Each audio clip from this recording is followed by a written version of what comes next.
Good morning बच्चों। निर्देशांक geometry के पार्ट 60 वीडियो में सफलता की शुभकामनाओं के साथ एक बार पुनः आपका स्वागत है। आइए इस चैप्टर का वस्तुनिष्ठ प्रश्न का लेते हैं 12वां प्रश्न। ए जिसका नियामक 5, और बी जिसका नियामक 9, 6 को मिलाने वाली रेखा को 3:1 के अनुपात में बिंदु पी का बांटती है। तो पी के निर्देशांक है, यहाँ ऑप्शन में ए बी सी और डी के रूप में हमें प्रश्न का सॉल्यूशन दिया हुआ है, आंसर दिया हुआ है। तो हम अपने सॉल्यूशन में उसी तरह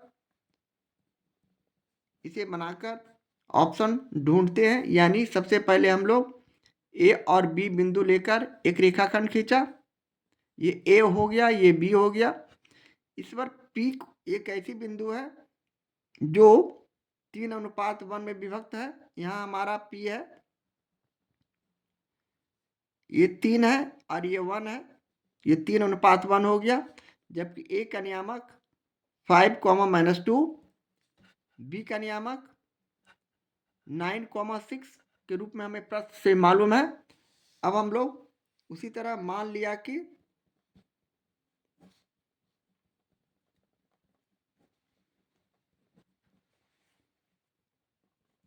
ए बी एक रेखाखंड है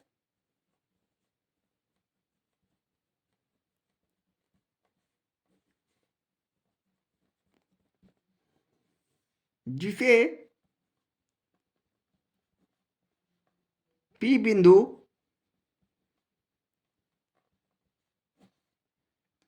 तीन अनुपात 1 के अनुपात में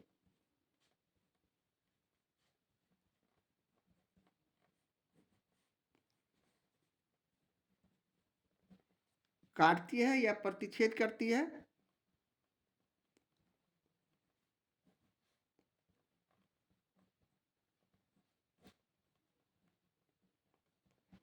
अर्थात ए पी बटे बी पी इक्वल टू 3/1, या इसे हम 3:1 भी लिख सकते हैं, जहां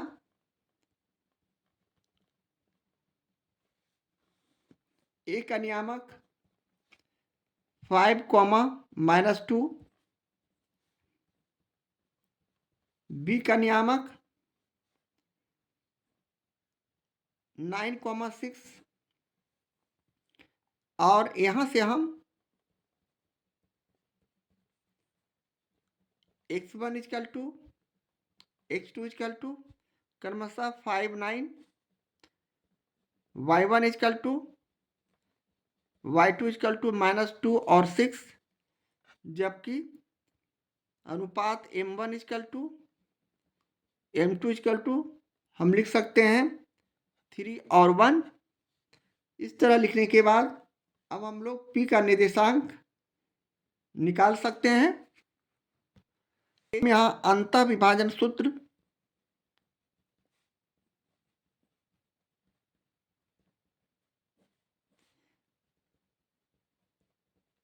से हम बिंदु P का नियामक निकाल सकते हैं। यहाँ P का नियामक हम मान लेते हैं x और y, तो यहाँ भी हम दिखा देंगे P नियामक x, y। इसलिए अब हम P का निर्देशांक यहाँ लिख सकते हैं,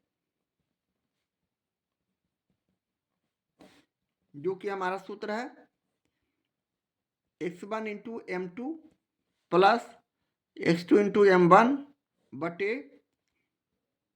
m1 प्लस m2, उसी तरह y1 into m2 plus y2 into m1 और बटे यहाँ भी m1 प्लस m2 के रूप में हमारे पास फॉर्मूला मौजूद है।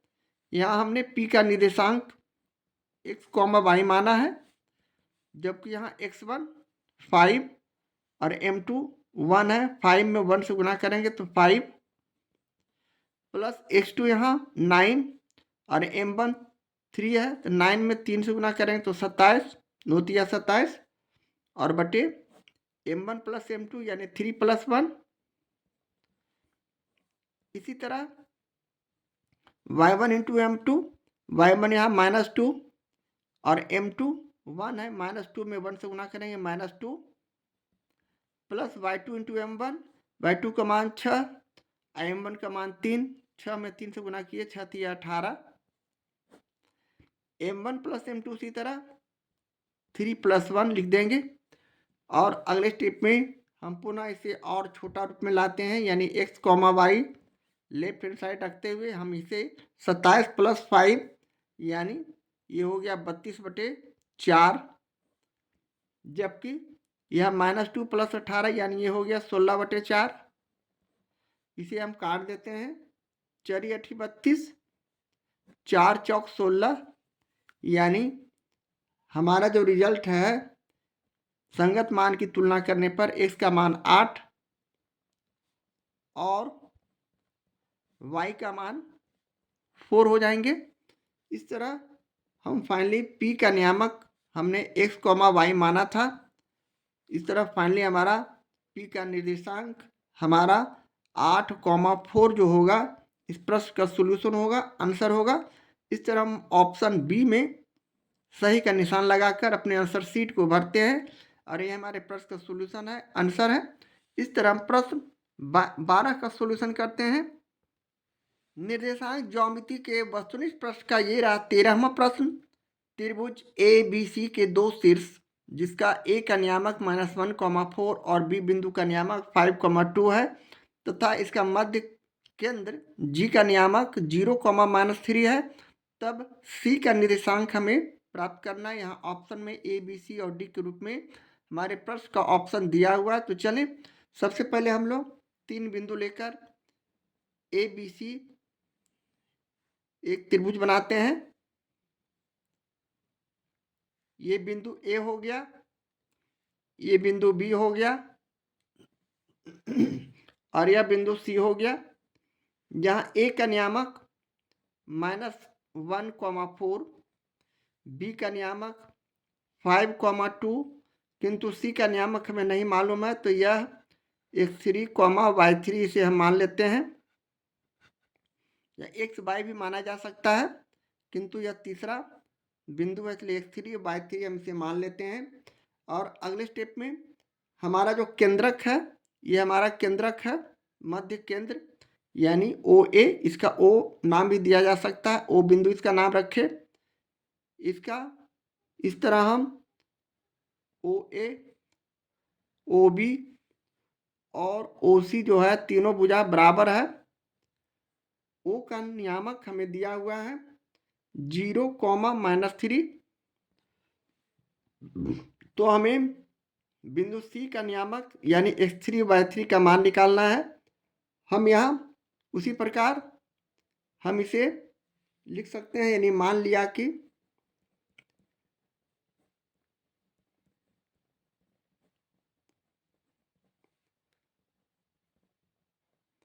ABC एक त्रिभुज है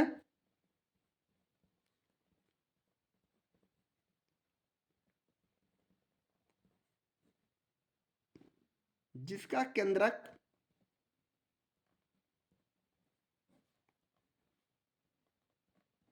O है,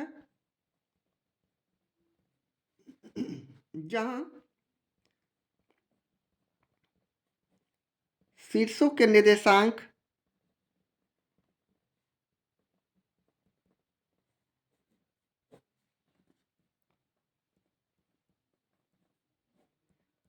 क्रमशः A नियामक -1, 4, B नियामक 5, 2, C नियामक हम यहाँ x और y मान लेते हैं, ज़्यादा ठीक रहेगा। तो x और y और केंद्रक O जो हमारा है उसका नियामक 0, -3 है। अब यहाँ से हम उसी तरह x1 = x2 = x3 = लिख सकते हैं। -1 5 और x, और y1 equal to y2 equal to y3 equal to भी लिख सकते हैं 4 2 और y।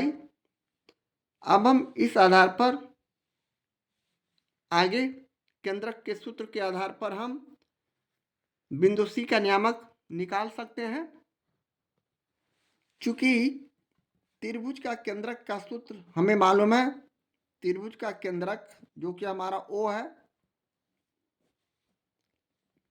जो x और y माना है, सॉरी यहाँ केंद्रक O तो हमें दिया हुआ है, केंद्रक बराबर x1 plus x2 plus x3 बटे 3, y1 plus y2 plus y3 बटे 3। अब यहाँ O का जो केंद्रक है उसका नियामक हमें मालूम है, यानी 0, -3, जबकि x1 plus x2 plus x3 हमने यहाँ निकाल कर रखा है -1 plus 5 plus x, -1 plus 5 plus x और बटे नीचे 3। उसी तरह y1 plus y2 plus y3, यानी यहाँ हम 4 प्लस 2 प्लस y बटे 3 लिख देंगे। अब हम उसी तरह अपने कैलकुलेशन को आगे बढ़ाते हुए पुनः इसे 0, -3 लिखते हुए हम इसके कैलकुलेशन को छोटा करेंगे, यानी -1 प्लस 5 यानी 4 प्लस x और बटे 3। उसी तरह यहाँ कॉमा नहीं यहाँ देंगे, 4 2 6 प्लस y बटे 3। अब हम संगत मान की तुलना करते हैं, यानी 0 इक्वल टू 4 प्लस x और बटे 3, जबकि राइट हैंड साइड में -3 equal to 6 plus y by 3। हम तिरछा गुना करते हैं तो ये हो जाएगा 3 में 0 से गुना होने पर 4 प्लस x इक्वल टू 0, इसलिए यहाँ से x इक्वल टू +4 है, राइट हैंड साइड लाएंगे -4।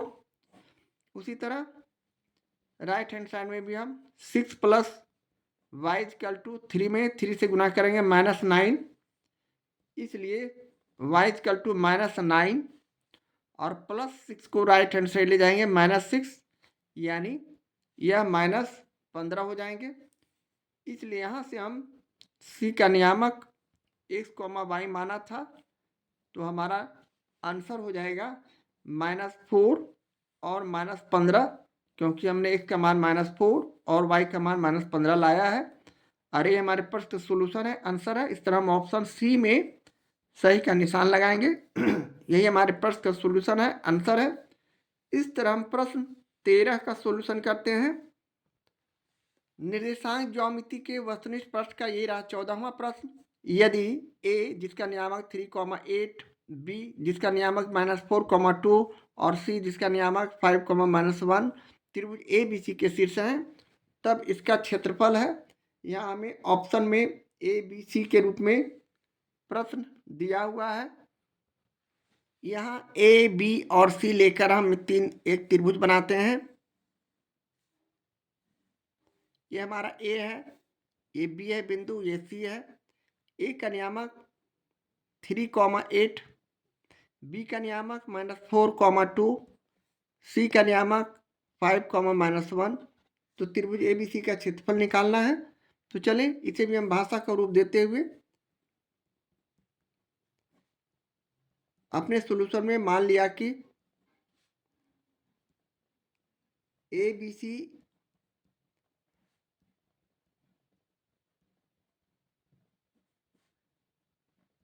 एक त्रिभुज है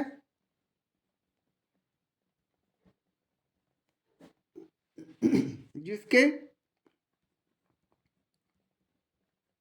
शीर्षों का निर्देशांक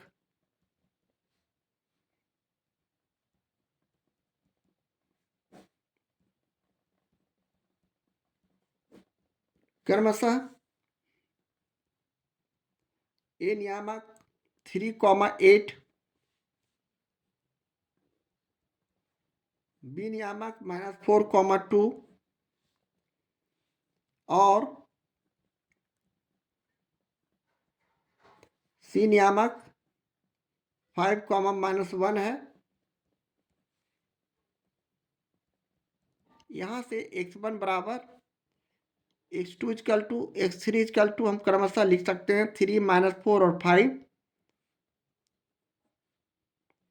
उसी प्रकार y1 equal to y2 equal to y3 equal to भी लिख सकते हैं क्रमशः 8, 2 और -1, 8, 2 और -1। अब हम चूंकि जानते हैं त्रिभुज ABC का क्षेत्रफल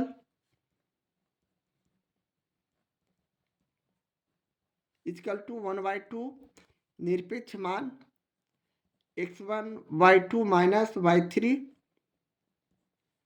plus x2 y3 minus y1 plus x3 y1 minus y2 के रूप में हमारे पास सूत्र मौजूद है। अब हम बारी बारी से सभी का मान रखते हैं। 1/2 मोड ऑफ x1 का मान यहाँ 3, y2 का मान यहाँ 2, y3 का मान यहाँ -1 है जो कि +1 हो जाएगा। इसी तरह प्लस x2 का मान -4, y3 का मान यहाँ -1 है और माइनस y1 यानी -8 प्लस x3 का मान उसी तरह हम यहाँ 5 रखेंगे और y1 माइनस y2 यानी 8 - 2। इस तरह लिखने के बाद अब हम अगले स्टेप में 1/2 मोड ऑफ 3 गुने 2 में 1 से गुना करेंगे 3 प्लस -4 और गुने -9, -8 और -1 को जोड़ते हैं तो प्लस 5 गुने 8 में 6 2 चला गया तो 6। इस तरह लिखने के बाद अगले स्टेप में 1/2 मोड ऑफ 3 × 9 प्लस यहाँ -4 और -9 को गुना करते हैं तो प्लस 9 चौक 36। इसी तरह 6 × 5 = 30। अब हम अगले स्टेप में सभी को जोड़ देंगे तो ये हो जाएंगे 30 30 60 और 6 36 और 9 75 यानी हम इसे 1/2 निरपेक्ष मान 75 लिखते हैं जिसे हम फाइनली 75/2 भी लिख सकते हैं जिसका हम पूर्णांक तोड़ेंगे 2 में 75 का भाग करते हुए तो 37.1/2 वर्ग इकाई जो आया हमारा इस त्रिभुज का क्षेत्रफल हो गया और ये हमारे प्रश्न का सोल्यूशन हो गया, आंसर हो गया। इस तरह हम प्रश्न के ऑप्शन बी पर सही का निशान लगाएंगे इसलिए कि बी में हमारा 37.1/2 वर्ग इकाई दिया हुआ है और ये हमारे प्रश्न का सोल्यूशन है, आंसर है। इस तरह हम प्रश्न 14 का सोल्यूशन करते हैं।